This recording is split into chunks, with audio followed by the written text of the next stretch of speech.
आतंकवाद के लिए जाना जाने वाला देश पाकिस्तान इस बार फिर से कुछ ऐसा कर बैठा जिससे अंतर्राष्ट्रीय लेवल पर उसकी बेइज्जती हो रही है। हुआ यूं कि 12 देशों के राजनयिक को इस्लामाबाद ले जा रही बस के पास एक धमाका हुआ है।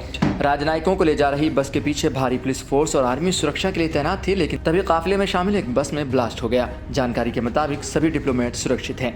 रविवार को सड़क किनारे एक विस्फोटक उपकरण से हुए विस्फोट में एक पाकिस्तानी पुलिस अधिकारी की मौत हो गई और 3 अन्य घायल हो गए हैं। यह घटना उस वक्त हुई जब अधिकारी विदेशी राजनयिकों के काफिले को ले जा रहे थे।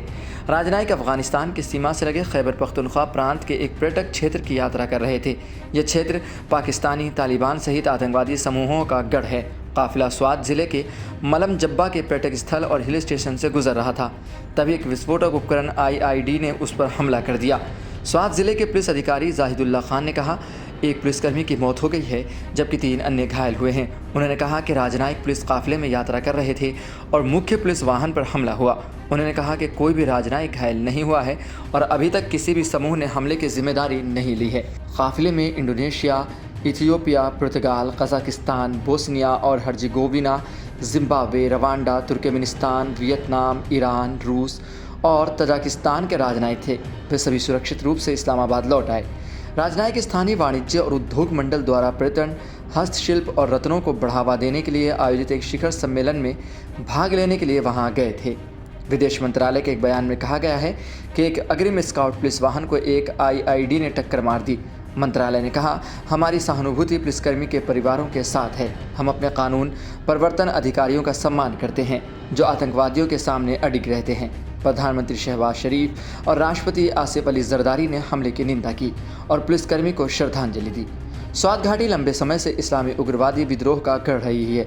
सरकार के साथ संघर्ष विराम तोड़ने के बाद 2022 के अंत से ही वहां उग्रवादियों ने अपने हमले तेज कर दिए हैं।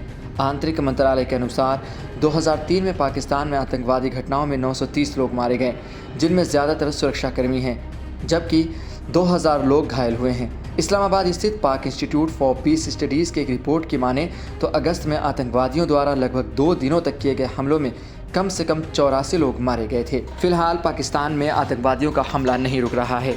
एक वक्त था जब पाकिस्तान दूसरे मुल्कों में आतंकवादियों हमलों के लिए जाना जाता था, लेकिन फिलहाल कहते हैं ना कि जो बोया है वही काटोगे। शायद यही वजह है कि पाकिस्तान में आए दिन हमें आतंकवादी हमले की खबरें सामने आती रहती हैं। लेकिन इस बार पाकिस्तान के लिए कहा जा सकता है कि उसके लिए अच्छी खबर रही कि उसके डिप्लोमेट बच गए।